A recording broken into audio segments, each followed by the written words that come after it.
se renacen las sombras y en la quietud los cafetales vuelven a sentir esa triste canción de amor de la vieja molienda que en el letargo de la noche. Okay, wow. It has been a while.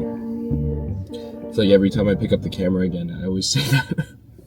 But this time, truly, it has been a while since I picked up the camera and said I'm starting a vlog. So today is May 31st, and I haven't filmed with this camera since I got back from my trip to Morocco to Paris, which was May 23rd. So it's been a month. It's been a month since I picked up the camera. And quite frankly, it's just, you know, I want to be brutally honest with you guys. I got super unmotivated. I didn't know what I was doing. I didn't know what I was posting. Companies have been all over the place. We've been making money, but like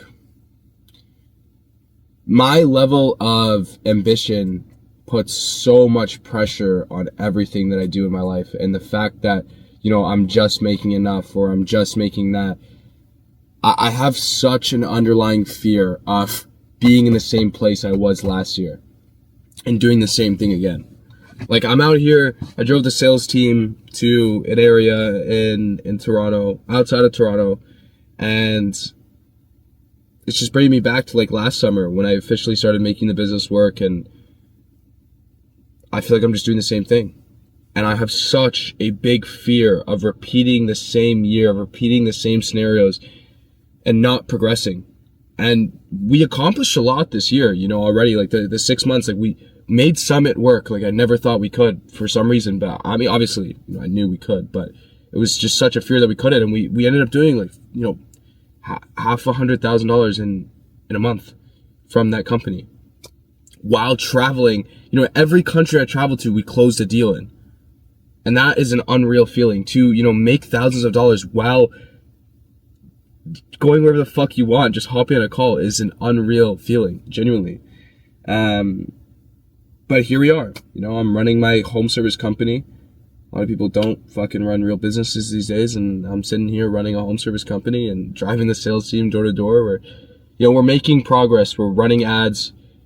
We're growing in certain directions, but it just feels like every time we take a step somewhere, just something goes wrong and something's not right, and that we're not progressing. And it just gets to my fucking head and it pisses me off so much.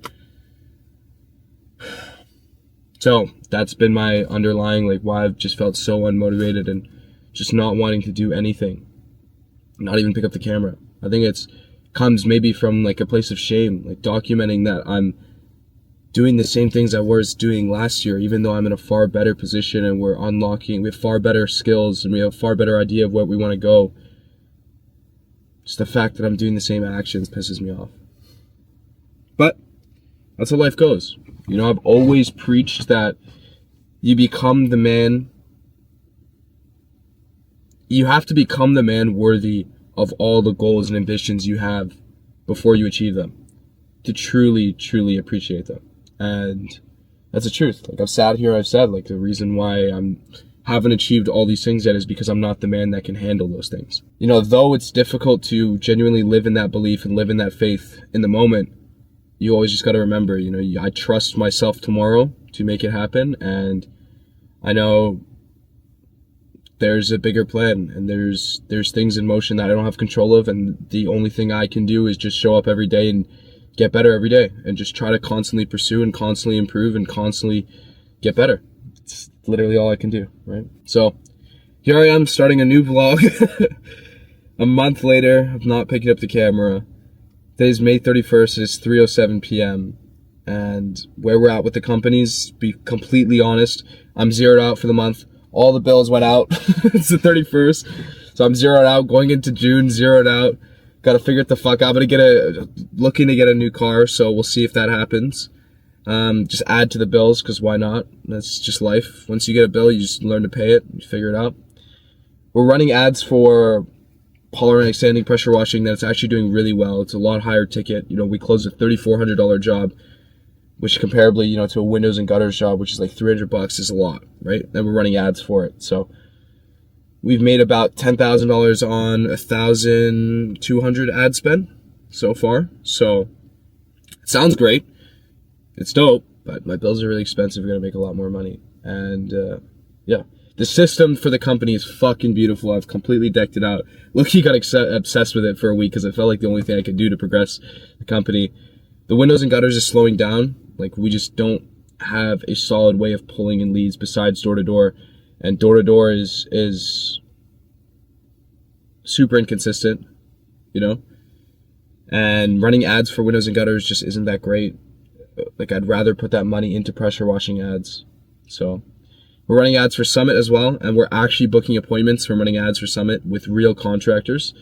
So the direction I'm thinking of taking us in is we just full focus on the higher ticket, do as much pressure washing and polyramic sanding jobs as we can, get crews out, running full-time, a job a day, bring that money back in, put it into Summit ads, close more Summit clients, really, really build the software that we want to create, build the MVP, get funded in fall, and keep making content while I do it all. So this is the journey. The next 2 weeks, the goal is to make as much money as fucking possible, grind as hard as possible, and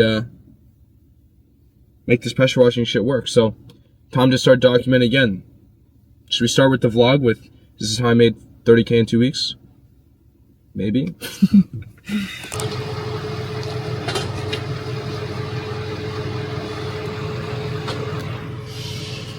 Another day in the life of Frost Thurwell. I just gave an inspirational speech earlier. And now, I have 3 cars, by the way. One, Honda. Then I have a Jeep, and then I have another Honda. 2 cars are now broken. And like I said, at the beginning of this new vlog, I zeroed myself out for the month. So I have no cash, except the money that we make this month of the businesses. I told you guys the position of the businesses. And that's 2 out of 3 cars fucked. What a great day. Welcome to being an entrepreneur. 19-year-old high school dropout. You can make it alone, or if you try till the beat come home, I know you'll sing it. You can make it alone, or if you try, they'll never see you fight till you make it. I'm at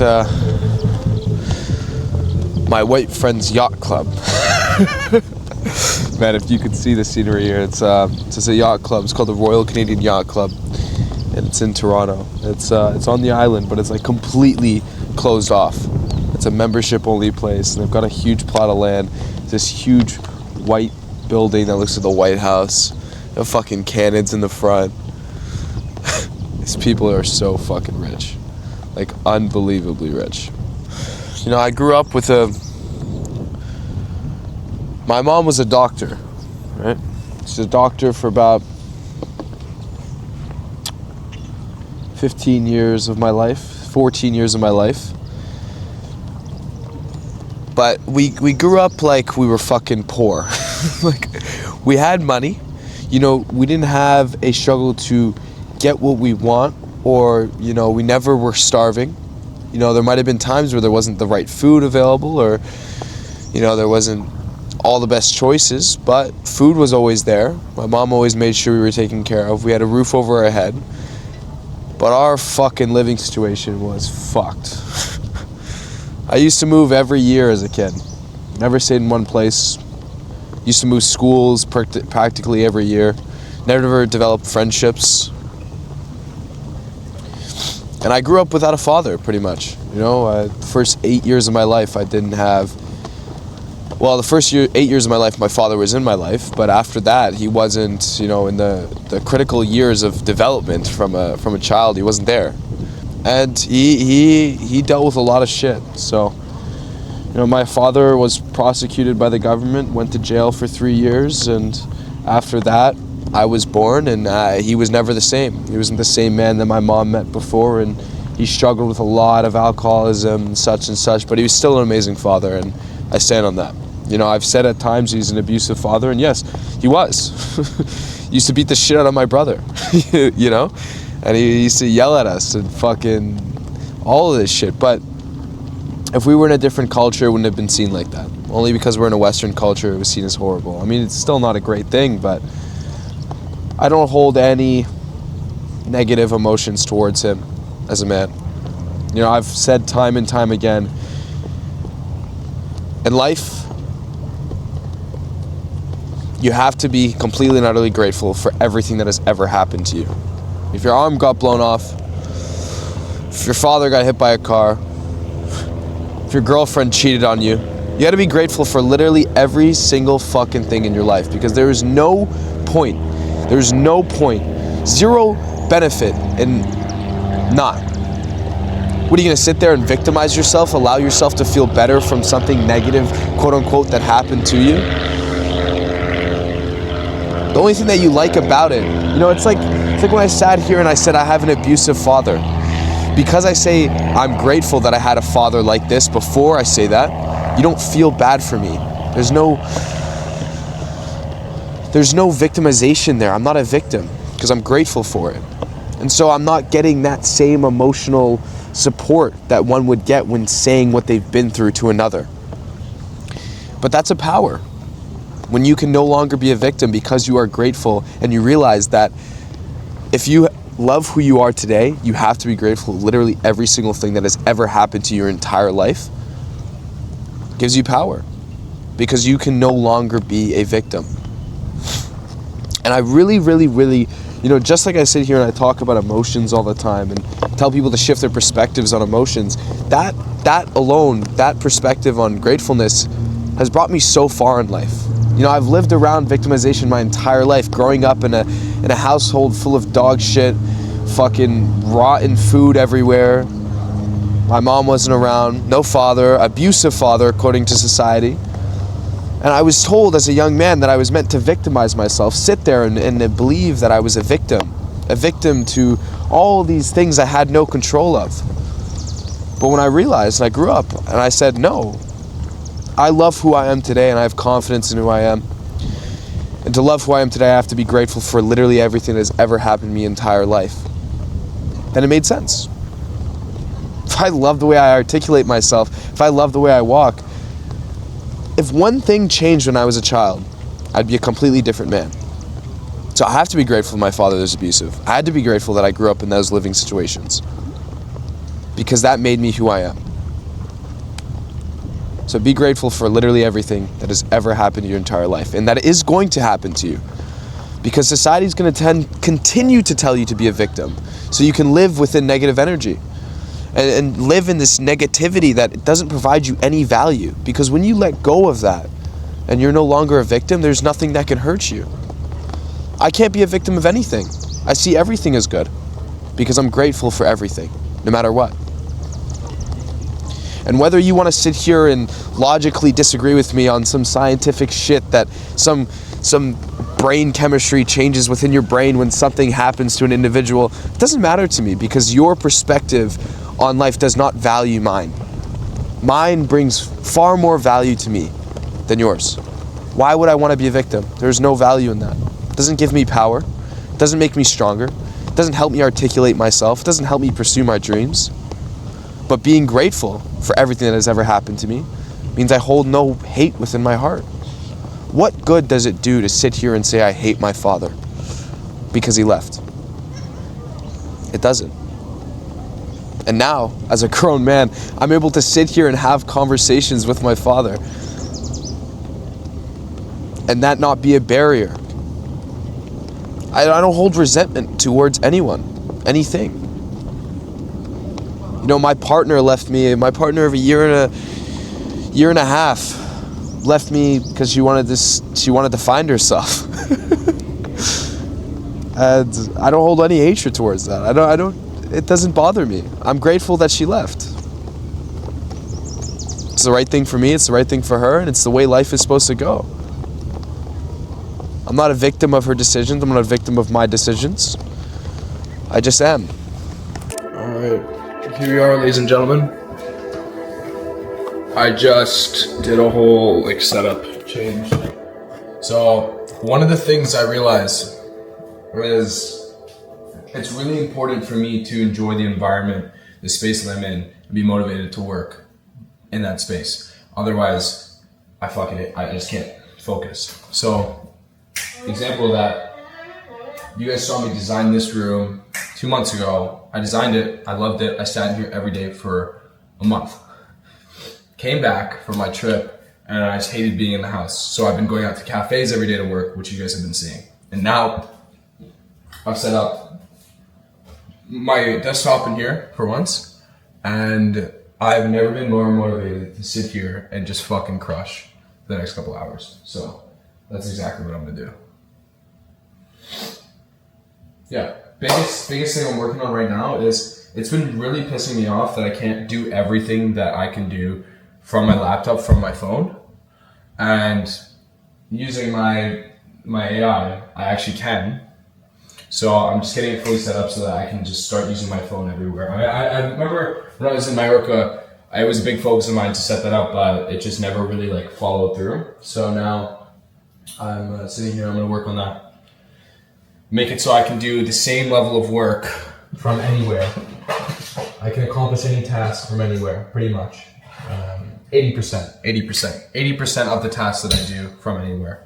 Shout out to a guy named Jeff that I met that told me with AI, you're not meant to replace 100% of the repeatable tasks. You're meant to replace 80%. So let's say you have 30 minutes. Shout out Jeff. Say you have 30 minutes. You're meant to replace 20 minutes of that task time with AI. I'm not going to give you the rest of the secret because that's Jeff's job. Shout out that guy. Anyways, I'm going to sit down, crush, and just fucking work. In the meantime, here's a new POV.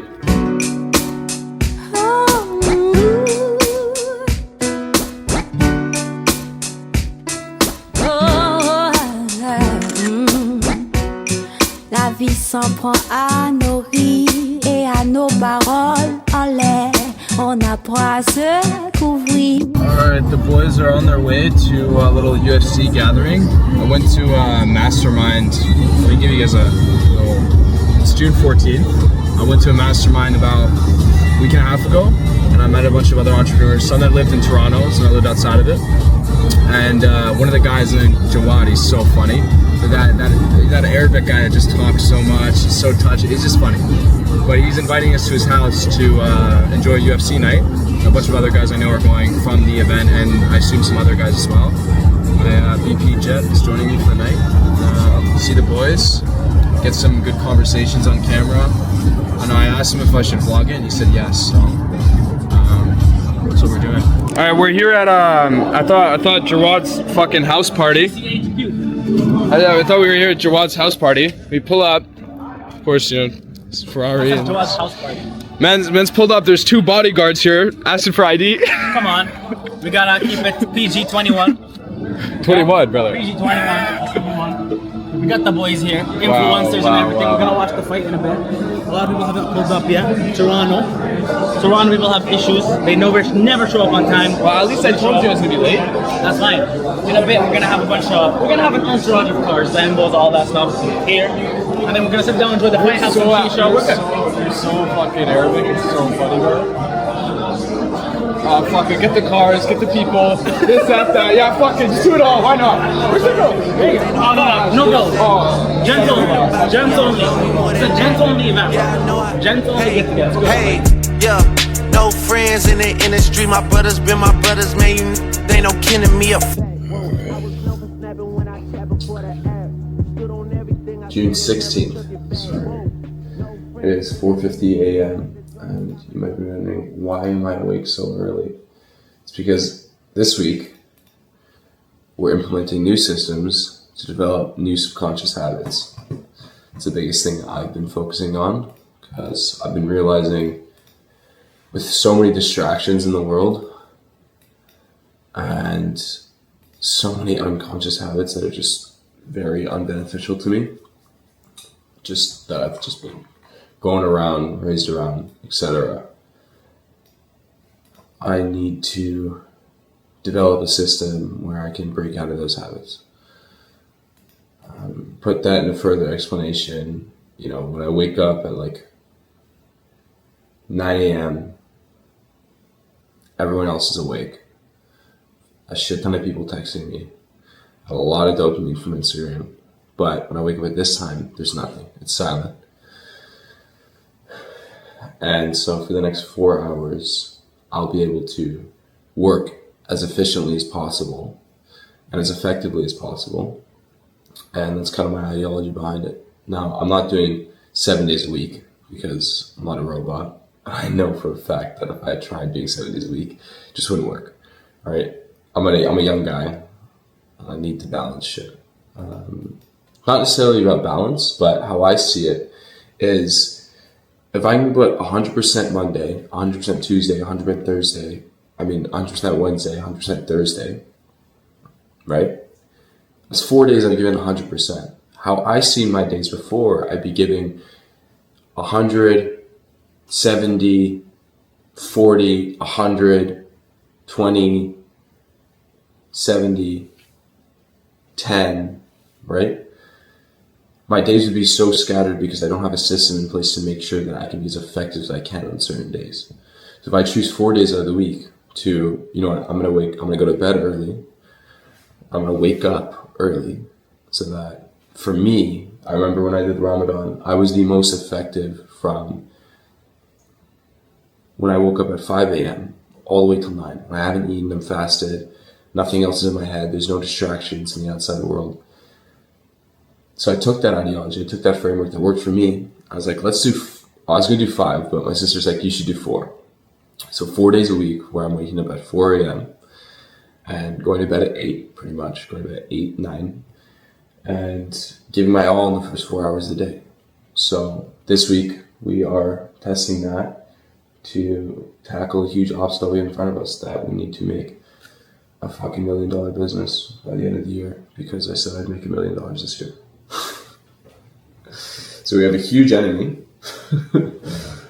but I got a few things stacked on the list this morning that I want to get done, and one of the big things that I'm making progress on is my content. You know, it definitely suffered last month because I didn't post, and what it took me to post and finally get myself out of that rut was talking to my 2 closest friends, Sash and Seth, who really live with purpose.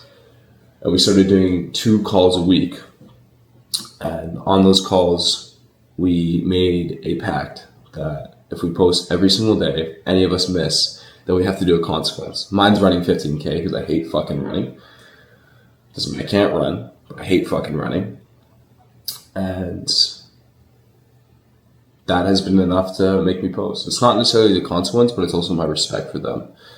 So if you learn 2 things from the intro, invest in a system that's going to make you work harder and that you realize is most efficient. Try to implement and live 4 days a week as best as you can, and then find people that hold you accountable. You know, so I'm going to get after it and see what I can do. Let's absolutely conquer this week. We have to make a lot of content, developing a lot of systems for the personal brand, and we're putting a lot bless you. We're putting a lot of money behind the pressure washing to get more cash flow so that I can launch a big campaign for Summit in July. Let's go. So are you following up with your Facebook leads? Yeah. What's your average follow-up rate, and are you using the system to follow up with them? No, I'm honestly manually texting. I still can't figure out like how I can send them the auto text. Have you ever watched the GHL videos? I watched the starting of it, not So the full thing. So you gotta watch the full thing. Yeah. You know why Daniel's doing so good? It's because he closes 1 and 2 leads. No way. Right? Because he's fucking following up 4 times without hesitation, not forgetting ever. Because he's using the system. Wow. He is the only person using the system that we have. Except for Lizzie. And that's why Lizzie is like fucking just doing insane. Lizzie's fucked. Yeah.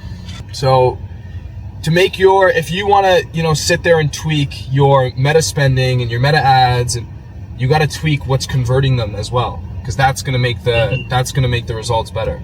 For sure. And where are you at compared to last season now? I think, honestly, compared to last season, I think it's been a little less too. I haven't been able to pick up some Facebook ads because the last season I launched them in May. Yeah. I had them running, but now I launched it like a week ago. Yeah.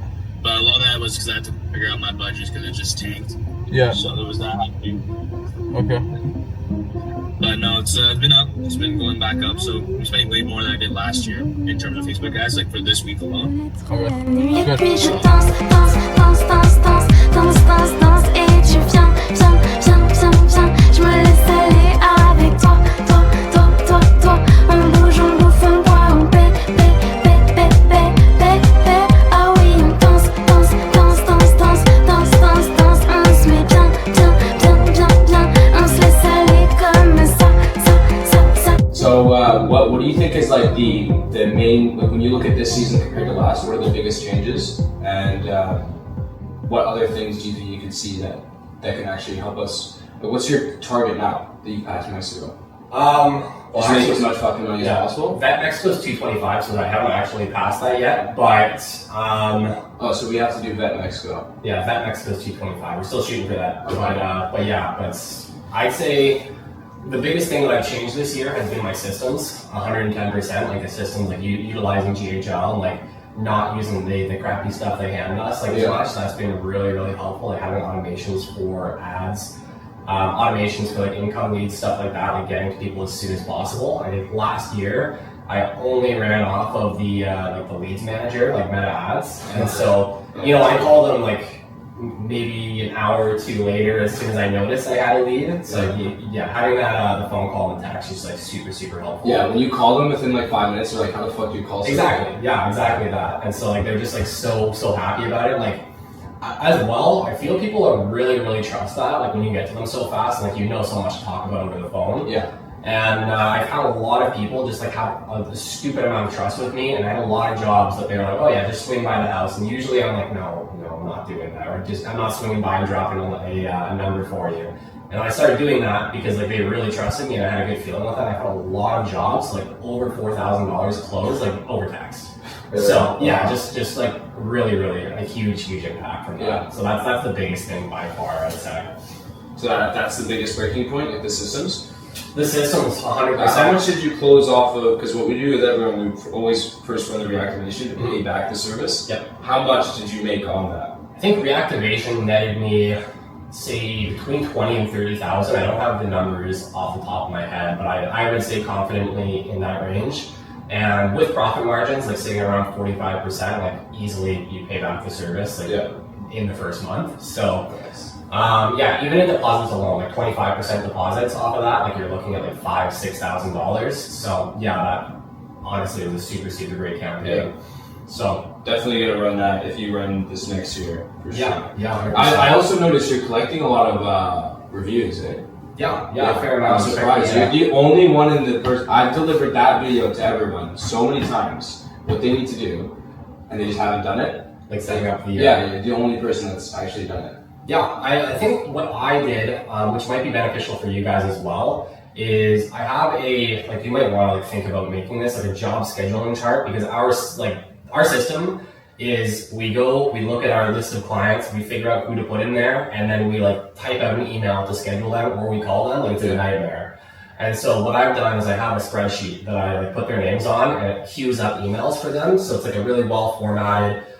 This is your date. This is what you need to have done before we get there. Blah blah blah. Then 24 hours before, they get the same thing, and then. So you made your own automation in your spreadsheet that you could have built in the GHL, pretty much. Yeah, pretty much. But it's just on a spreadsheet, and with I could have done it on GHL with a website as well. But spreadsheet and an app script, and it works really well. I can show you the emails. Yeah. They're well formatted. Yeah, we realized unfortunately GHL is a big strain, so it's not the greatest software. For sure. We're trying to develop better. The biggest thing I noticed with everyone is if they actually use the system, they'd be making a lot more fucking money. But 70% of our ops just don't even use it. Yeah, and I think the biggest thing with that is it's like I was just talking about it. Simon is such a time suck, and so add another thing as well. Yeah, exactly that.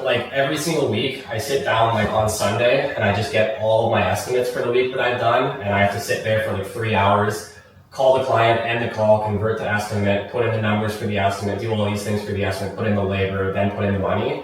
And that times 10, 15 hours. Not that every single one of you had the access to the AI tools that we do. If you guys all had your own AI assistant, you could finish that in 20 minutes. Easily. So that's the biggest thing. And then also, I think following up with automations, like I know there's a lot built into GHL, has been like really, really successful. And the other thing I didn't mention with that email, 5 days after their job's complete, they get an email asking for a review and a referral, and that's where I've gotten all my reviews from. Yeah, so, that's what the system does. Yeah. But you have to use the fucking pipeline. Yeah, exactly. In GHL, which is difficult to track when you're managing at that point 2 different softwares. Yeah. Right? It's stupid. It is, yeah. It's rough. Like for us, it's way easier. We're on Notion. We just change a status, and then it'll activate all the flows. Mm-hmm. Instead of having to go and manually move them. Yeah, it's a pain in the ass. We just switch one thing. It's like ticking a checkbox. Yeah, true. Okay. And then why do you think in the beginning were you confident in going with us? I would say just knowing your systems, like 100%, and like, you know, hearing other testimonials of people, like with your reactivation campaign. I remember on the first call, I said, I don't have that many clients, because like my past client list, like, yeah, I know, it's like 200 people. 200 people and take $30,000 fucking dollars. Yeah, exactly. It's insane. And so I was thinking about that, you know, compared to like, you know, Griff, and they got these lists that are like literally thousands long. And so I was like, well, I don't really know about this, but, you know, hearing from other people, hearing from Griff, like, he's just like getting leads coming in all the time. And then I think in that first week, I got like 20 leads without lifting a finger, like just blew everything out of the water. Like around that time of the year, like February, March, I can't remember exactly what it was, but it's earlier in the season anyway. I think the biggest thing was that like my lead flow was so slow. Like I'm talking like maybe 10 Because you have no other way to get leads. Exactly. You can go and knock on doors, but you just burn time. Yeah, you don't have the budget to run Facebook. You're not producing yet. Exactly that. So yeah, that's been the biggest thing. I think like hearing that trust with it, and then also seeing your systems, like knowing. Like, for example, when you guys had that call, I was really impressed with, like, the follow-up messages, like, how many I was getting, and then seeing that, like, on GHL that's built in. One thing that I've really found is clients love integrity and follow-through. Like, you know, you get to them very fast, you text them back, you set strong expectations with them, you're going to book. Yeah. And so that's something that, like, using that, I have been able to book a lot more people, like, setting clear expectations. And I think with you guys as well, like, having those clear expectations, like, seeing the systems, like, here's how we can improve it. Just immediately, like, seeing the software that you guys were using, I was like, holy shit, like, Simon, I'm banging rocks together. Yeah. And like compared to this, like this is like something that I can actually use. Yeah. And so, yeah. And how much would you say that's increased your close rate, like the system in general? It's been a lot because, like I said, last year I closed $80,000 to end of the season. Right now I'm sitting at 150. I would say. What were you sitting at last time this year? Yeah, I would say this time last year I was sitting at maybe just shy of 60,000, so more than twice as much. And I'd say it's increased my. Like I had a pretty good closing rate last year, but that's not accounting for people that I called 30 minutes later and they never picked up, right? So I would say like my cost per acquisition last year was probably sitting somewhere around $150. And so my cost per lead was also, a lot higher. It was like $30, $40. So with that, my cost per acquisition right now, it's stupid low. It's like maybe $50 on cost per acquisition. So yeah, it's really good. And I would say if you compare those what's your numbers, average ticket? Yeah, 2.5 tickets right now. Your cost per acquisition is $50 and your average ticket is 2.5. It's pretty good. 5% profit margin. Yeah, that's really good. Hook up your budget. Un paso me voy para siempre, un paso fuerte, un paso hacia adelante. Dos pasos me voy sin mirarte, tan lejos pise. Dos pasos y ya te olvidé. Tres pasos ya son hacia el este, el sur, el oeste. Just had a pretty long day. What's up? Eating tacos in the sun. What time is it? Check. Gotta get home soon. But recently, we recovered the social media. It's been coming back. Almost at 30K. Just my YouTubes. I just don't post enough. I just don't do enough. I don't know why. Been at like 3K subs for like a year. I just work too much. I focus on my businesses. compared to my personal brand. But that's the main priority at the moment, so what are you going to do? What are you going to do? But I started talking a lot more in my videos. Actually, recently, I was just speaking to my father, and this is the past two conversations I've had with him are the first two conversations I've ever had with him in my entire life. But up until now, I've never had an actual conversation. They've all been bullshit. And this circles back to every time I've ever sat here and told you to be grateful for everything that has ever happened to you in your entire life. Because if I didn't have that belief, that way of thinking, then under society's pretenses, I would sit here, look at my father, he used to hit us as kids, so he was abusive. But I wouldn't be able to have those conversations with him and learn so much. He came from a completely different society compared to mine. And that's just the way the world works sometimes. You know, in the place where he came from, if you saw a picture of my family, 30 guys, all with turbans. Every single one of them brown. Up there, man, where he came from, shit was normal. Shit was normal. I barely got hit too, it was my brother. I'm just incredibly blessed to have the beliefs that I do. Because it allows me to still interact with the people in my life, still learn from the people in my life that have quote unquote wronged me. I wish for everyone to have that perspective. Now, I don't know what happened in this vlog. I can't really recur because I think I recorded over like a month.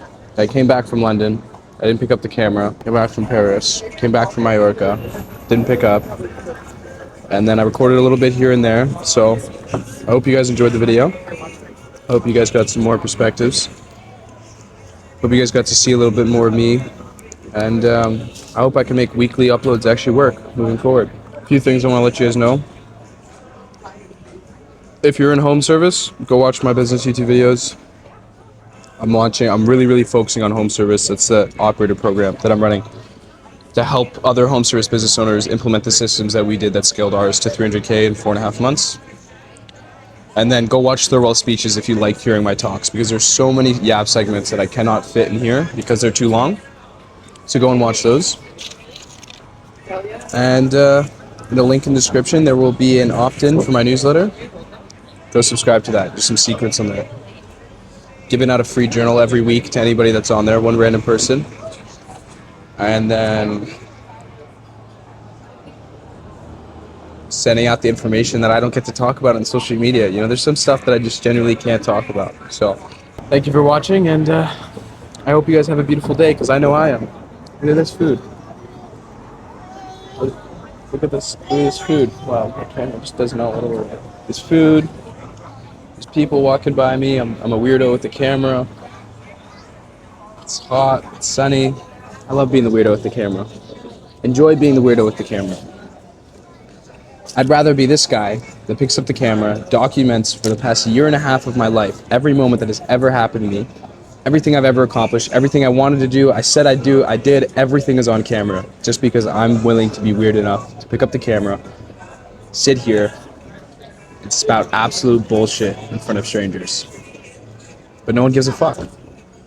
No one gives a fuck. That's the most important thing to remember. Thank you very much for watching this vlog. I'm hoping I can bring you guys weekly videos, and love you all. Ciao.